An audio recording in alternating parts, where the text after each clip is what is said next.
Thank you so much for watching this online video tutorial. Like, comment, and share, as well as subscribe to our channel at Good Better Best Online Videos for more video content.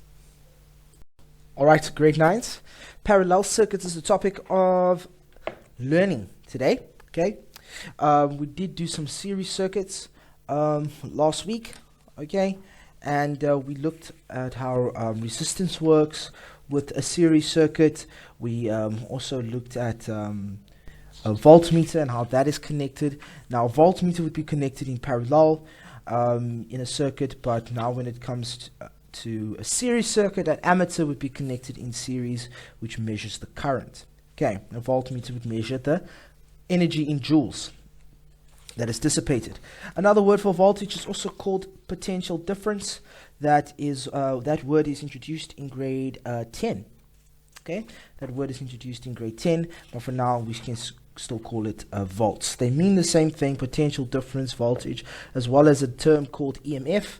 They mean all the same things, or they're all measured in the same unit, which is volts, just a little bit of different names. Okay, so let's just talk about a parallel circuit quickly. Okay, is that when cells are connected in parallel, okay, we all know the symbol for a cell. Let's just draw it quickly. So you got your cell here, you've got the longer line going first here. That's one cell. That's the second one. That's the third one. So let's say we have 3 cells. Okay, 3 cells. That's going to make up a battery. Okay, and now when they are connected in parallel, the voltage across them is the same as one cell. Okay, however, if they are connected in series, the total voltage is the sum of the voltage produced by each cell. So as you can see, they're all next to each other. They're not really connected in parallel. Okay, so these are in series, and in most series and in most circuits, you'll see that the power source, which in this case would be cells or batteries, will be or the cells will be connected like this in a series in line with each other. Okay, and not parallel. Okay, parallel would be, for example, if you had like a battery here, which I would attempt to draw a AA battery of some sort. Okay, one side is positive, one side's negative. Then we got wires going across like that to the other battery. My drawing skills are not the best. I never took art at high school. Okay, and then obviously wires would then be running all the way through to maybe a light bulb.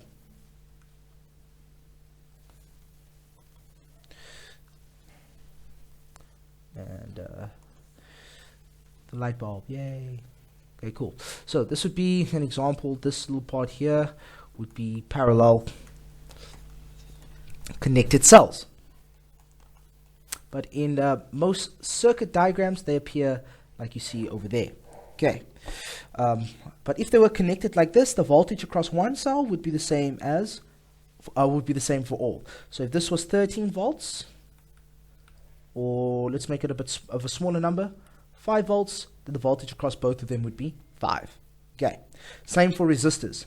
If you connect the voltmeter across a resistor in a parallel circuit branch, okay, then the voltage for one would be the same for all. Okay, now let's think about the example that we used last week of a water fountain. Now for a water fountain, if you drive past in Cape Town for us, in the CBD, there's those fountains, and I used to, for some reason, when I was a kid, used to be completely mesmerized by fountains. I used to love the fact that water could just out of the ground. Okay, I used to love fountains. I used to want to go run through them and everything like that. Long story short, of course, the question that we should ask ourselves is, how come the water doesn't overflow, or how come the water doesn't how come the water's just all nicely kept? I mean, it's flowing. It looks like it's got such a lot of water in there, but I mean, it's keeping itself quite. The water level is not rising or anything. You know what's going on? If all this water's flowing in here, then where's it going? Okay, So let's think about that in our heads quickly. Just a water circuit, which is a water circuit is the same for a fountain. Okay, so if you put a water meter in the pipes, what does a water meter measure? It obviously measures the amount of water that's flowing through the pipes each minute. All right, that's what a water meter does. So we think about that. So in other words, it's going to measure the amount of water passing through each minute in a certain unit, which is in cubic centimeters per minute. Okay. Now with current, we don't have water. With circuits, we don't have water, but we have such a thing as current or charge. Okay, where there's a definition. It's a current. The definition for current, a watered down, excuse the pun, definition would be of current would be the current is the flow of charge. Okay, and charge are like little packets of energy. Okay, so the amount of charge that passes through the wires, these are wires over here that I've drawn here, all the way from connecting the two cells together, which would be classed as a battery, and then to the light bulb. In the same way, the amount of charge passing through the wires of an electrical circuit in a given time is called the current. Okay, and we measure current by using a instrument called an ammeter. Okay, because current would be measured in amps. Okay, or the full word, let me just, amperes.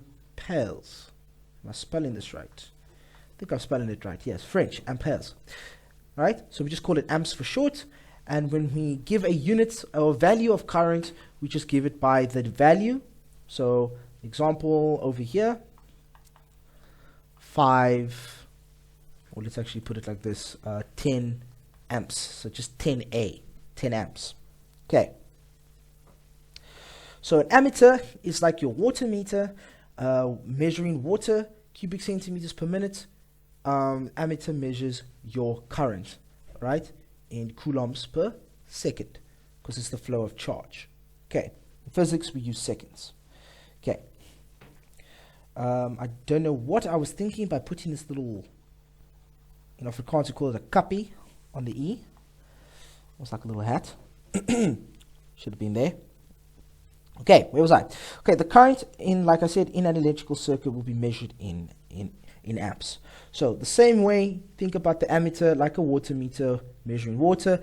Ammeter measures current. Okay, now that's just talking about some of the parts, though. Okay, now we're going to get to what parallel actually means with circuits. Yeah, that's disgusting. I'm gonna go. Okay. Bulbs or resistors, now we'll be talking about parallel circuits. Okay. They can also be connected in parallel. So let's draw a basic circuit here quickly. So we've got, I'm just going to draw 3 cells. So 1, 2, and 3. Okay, that line's a bit skewed, so let me just draw it up a little nicer. Okay. Cool. And I'm going to draw, as we've seen, a switch on the side. I'm going to leave it open. Obviously, a closed switch will just be one that is in a straight line. Okay.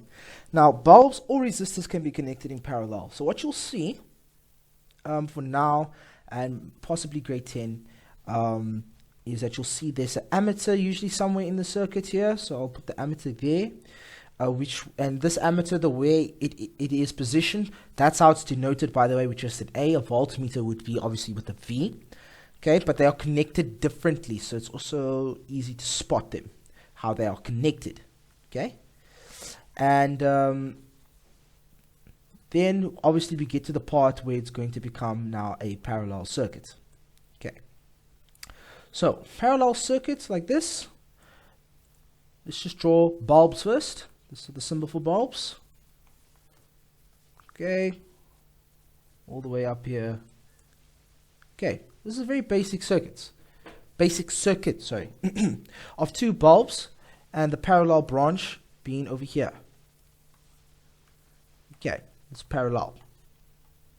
Okay, we all know how parallel shape works. Okay, the 2 dashes, you know, showing obviously that sides are equal. So basically now you've got two bulbs opposite. Maybe they have the same resistance, maybe they have different resistance. Okay, you can replace these symbols for bulbs obviously with resistors, which is just like long little rectangular looking shapes, okay, for resistors. Okay, and this is different because unlike resistors in series, the current is not shared.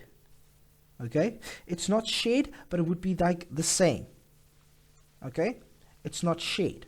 Okay, so when they say that it's not shared, in other words, the current doesn't have to pass through one to get through the other. If I can just draw part of a series circuit here on the side, okay, which I'll just denote as side note, okay, a series or bulbs in series would look like this. Then now the current has got to flow through this one, make a stop through here to get through all this, and then has to keep on going and then go through this one as well. This takes a bit longer. However, in a parallel circuit, if the current must come all the way through here, it can split to go this way and it can split to go that way. Okay, depending on the resistance. If the resistance of this is the same, the current will be the same for both. If they are different, especially with resistors, the higher resistors mean less current will pass through it, and a smaller resistance means more current will obviously pass through it. So the current just splits in half. Okay, or not in half, sorry, it just splits both ways. It's got more routes to take. That's what's nice about a parallel circuit, is that if you must connect a basic circuit like this, so you go to your local hardware store, you buy a little switch, you connect, you buy the 9-volt battery connector with all the wires, and you connect it to small little bulbs, and then if you put them in series and you press the switch, of course, you'll see that series, the bulbs don't really light up that well. Alright, the bulbs don't really light up that well. But if you have them in parallel, the bulbs will light up of equal brightness because current that's passing through them, okay, obviously it splits. Alright, and if they're the same resistance, the same bulbs, they'll split equally. So both bulbs will shine brightly. Okay, series, no, one bulb will be dimmer because more current will pass through it because it only has one gateway. Okay, the voltage would be the same. Okay, so if I just erase these little yellow lines quickly, just up the strength of it. Okay, cool, and these little green ones here. If I just erase this, and now let's say I want to check a voltmeter. Okay, a voltmeter could be connected either on top or the bottom, doesn't really matter.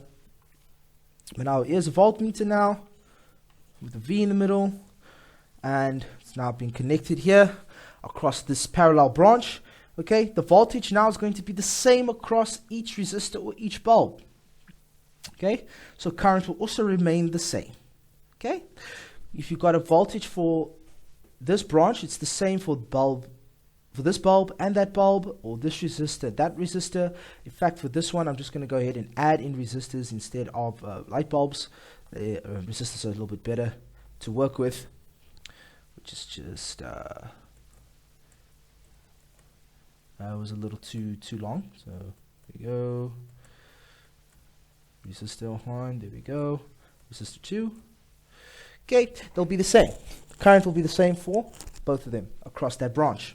Okay, of course it'll be the same across that branch, but you know, like, if the resistors are of different values, then the current will split across each resistor differently. Okay, it is easier for the current to pass through the parallel circuit, so the total resistance of the circuit, however, would be lower than of a series circuit. Okay, the reason why it would be lower is there's a different formula for calculating parallel resistance. As with the series resistance, it's just easy as adding 1 plus 2, or 1 plus 1 and plus 1 plus 1 plus 1. It's very simple. With the parallel, there's a different formula. In grade 10 we do teach you that, and I'm not going to go and blow up your brains with that yet. Okay, let's have a look at maybe a scenario in our heads quickly. Okay, let's take, for example, let's take a map of a road quickly, just to explain this a little bit better. So let's say we have a road that comes all the way here and then goes this way. Okay, so let's see if I can get this right. Remember art class at school? No, JP did not take it. Okay, so here's a road coming across. You know, these little lines to basically get cars to stay in their lanes. Okay, and now you got cars all over. So I'm just going to use a different color for cars. Now let's say this is only one road to get to one destination. Okay, one road to get to one destination. Okay, I've chosen this destination wisely in my opinion, because a lot of roads, or sometimes there is only one road to get to this destination, okay, which we all know it as McDonald's. well done, Jenna. Yes, okay, it's McDonald's. Okay, well, it's my poor drawing of the letter M for McDonald's, but anyway. So now there's one road that is leading up to McDonald's. It's one road.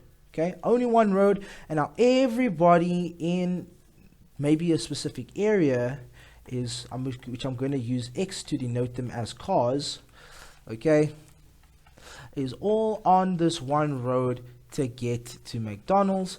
But as you can see by how closely I have drawn them, there's also a lot of traffic, a lot of bottleneck, okay, probably a lot of people getting upset, okay, because the road basically is in a series. All the cars are all in series lined up. All the cars. Okay. So the cars are obviously backed up here very much. Okay. But in a parallel circuit, of course, like I said, many roads lead to the same destination. In a case of a parallel circuit, if you have two resistors in parallel, you got two roads leading to the same place. Okay. Current's got two places or two ways of traveling it can choose. Same way with more than one road leading to McDonald's. However, McDonald's drive-through is also a good example of this as well, where there's only one drive-through, okay, which makes sense. But I mean, everybody has to filtrate through that one drive-through. You can't skip it, okay. However, an example using the same McDonald's that could work as a parallel circuit is that you can either go through the drive-through or you can go inside, okay, and basically you can still get what? Your McDonald's that you want. Okay, so same analogy. Okay, so if obviously you take this road here and you make some modifications to it. Maybe you let's see, make another road here, so another road there, all can all lead to the same McDonald's, for example. Then you've basically created some more avenues, okay, to get to the same place. And then some of these bad boys can come over here and then get to McDonald's also just as much as y'all. Okay, so it's the same type thing. Okay, important thing to remember with the parallel circuit and with a series circuit, the differences is that, of course, series, there's one way, okay, and it's a hold up. For the current, it has to pass through this one component before it can reach the next component. The same thing, not the same thing, sorry. Difference with parallel, it's got ways to split to get to the same place. All right. Okay. Another thing to say about it is that the voltage would obviously be different across a series circuit, but the voltage across a parallel circuit would be the same, value, the same across both resistors. Okay, the current that will be flowing through those same will also increase. Okay, however, with a series circuit, it flows through one at a time. The current would obviously be different across each component. If there were two bulbs in series and current was flowing through them, the one would obviously shine brighter, so that would take most of the current, while the other one would have a little bit less current. Okay.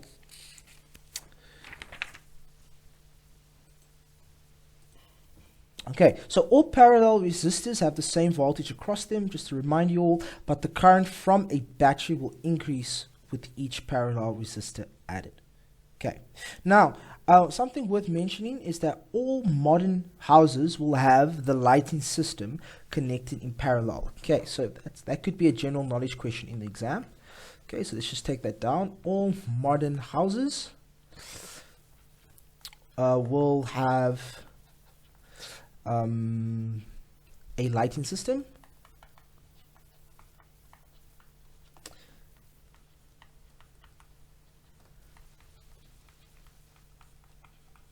connected in parallel. Okay, which makes sense, because if they're all connected in series and one bulb fused, like let's say the kitchen light bulb fused, no light in any of the other rooms would switch on because one bulb is fused. Okay, and that's bad. Okay, so all the lighting systems in the modern houses, in modern houses, it's been modern houses for a couple of years. Okay, but obviously in smaller houses where there's not many rooms, maybe there might have been like series circuits or houses in the beginning before parallel circuits were discovered. But most in the houses today, maybe even of 50 years ago, perhaps, because I mean that's how old this my house is. It's 50 years old, and it's got parallel lighting system. Okay, cool. Each light would be connected in their own parallel pathway on the circuit, okay, so that the other bulbs stay on when one obviously fuses. Okay, so this is very important, because if it was not so, one bulb fused, none of the others work. And even if the others have not fused, it's just because the current can't pass through a fused bulb. All right, but a parallel circuit can still flow to the other parts of the room. Okay, so this is an example of parallel. Let me just correct this P here. Letter P, parallel. There we go. However, with the series, though, it's a little bit different. Okay, if we have a look at the Christmas tree lights. Okay, lights on your Christmas tree. If any of us set up Christmas tree at the end of the year when it's Christmas time, Christmas tree lights. Okay, they are connected in series. Okay, they are not connected in parallel, of course. Okay, when one light is missing or fuses, none of the other lights glow. Okay, so they usually don't last very long, especially those people that keep their lights on all the time throughout the night and whatever. Okay, so that's just two examples. Can come up in the exam or can come up in the test if they ask you to give an example of parallel and what's the word I'm looking for? Parallel and series circuit connections. You have two examples. Parallel could also be lights in the mall, some mall shops as well. If one bulb fuses, the others still stay on, you know. It has to be that way. So parallel circuit is just the answer to making sure that we don't obviously have the entire place in darkness. Of course, load shedding makes parallel circuits look like series circuits because, I mean, then everything's off. Okay, but yeah, that's just unfortunate. Okay, I want to just take a little step back into electrical resistance quickly, okay, and mention that electrical resistance can be compared to sticking your hand out of your car window. Okay, so another little bit of an example here, if we have a look at electrical resistance. And I'll explain the whole sticking your hand out of your car window. I'm sure we've all done that before, or at least once in our lifetime. Okay, let's take the example, sticking hand out of car window. And let's explain that. Okay, the faster you drive, or if you don't, or none of you drive, but I mean, like, I'm the only one that does. But if parents or whoever's driving drives faster, the wind pushes or presses against your hand even harder. Okay, and it takes more energy to keep your hand steady in the same position. The minute you stop exerting resistance or you stop pushing to keep your hand in that same position, your hand will just obviously be overcome by the power of the wind. Okay, and just like just fling backwards. I don't know why I did that action. None of you can actually see me doing that, so apologize. But I just got in a little bit of ahead of myself. Okay, let's actually add that in there. Faster driver drives, wind pushes harder against hand, and more energy to keep it steady, which I'm sure we can all remember. Okay, cool. That's that part. And then in an electrical circuit, the current would be equivalent to the speed of the car. Okay, so let's add that in. Okay, let's use this color. In an electrical circuit, which we all know by now, so I could have left this part out, but anyway. In an electrical circuit, okay, the current that is in the circuit can be compared to the speed of a car.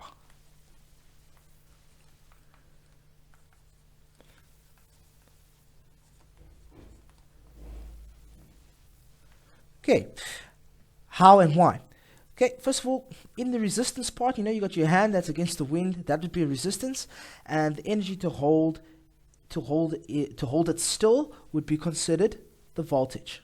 Okay, so current, speed of the car, the energy, which I could have fit on the other page, used to keep hand steady. Now these are all examples that could be asked in the test or exam, okay, to test your understanding of these components in a circuit. Would be equal to the voltage in a circuit. That should be the L. This should be the T. Okay.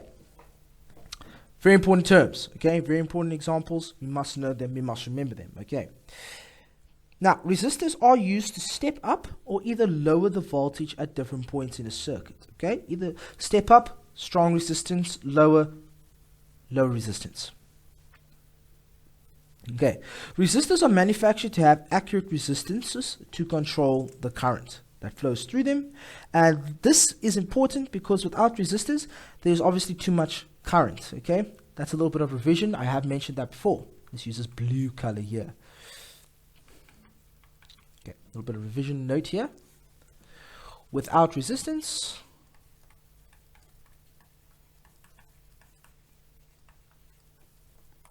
too much current.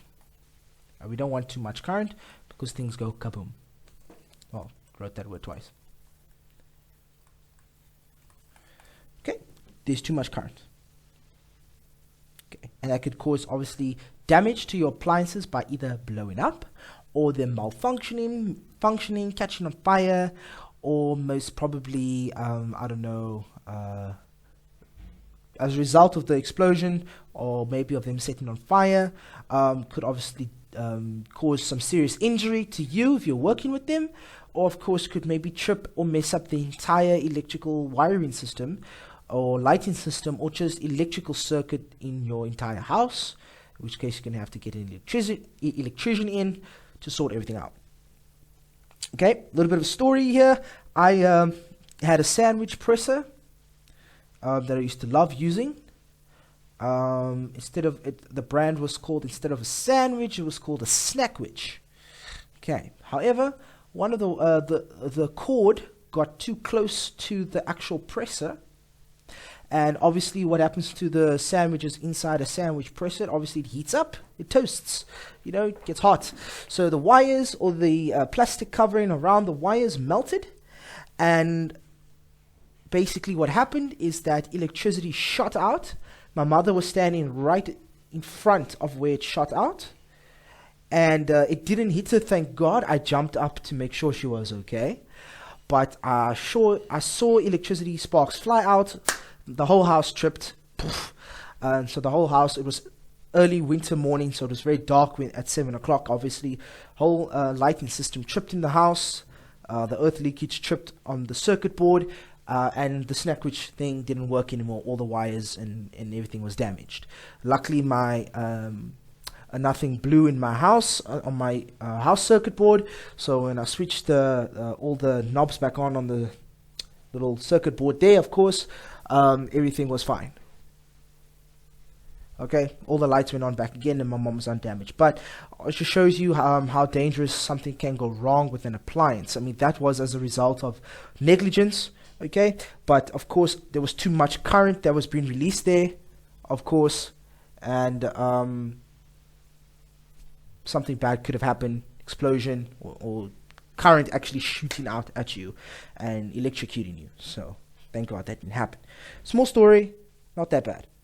Okay, cool. So that just shows you the power of resistance. Okay, at that time, of course, there's a lot of heat energy that happened there in that SnackRich machine.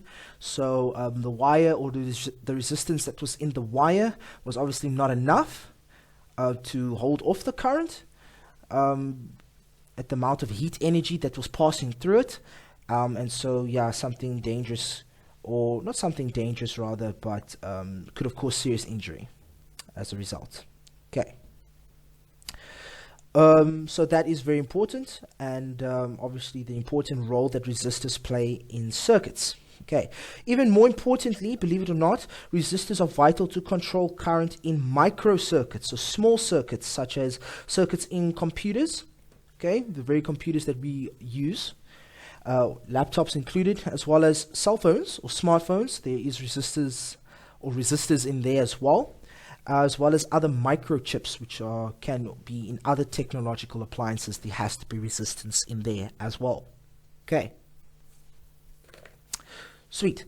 One last piece of wisdom is that if two circuits have the same total voltage, the size of the resistance will affect the current flow.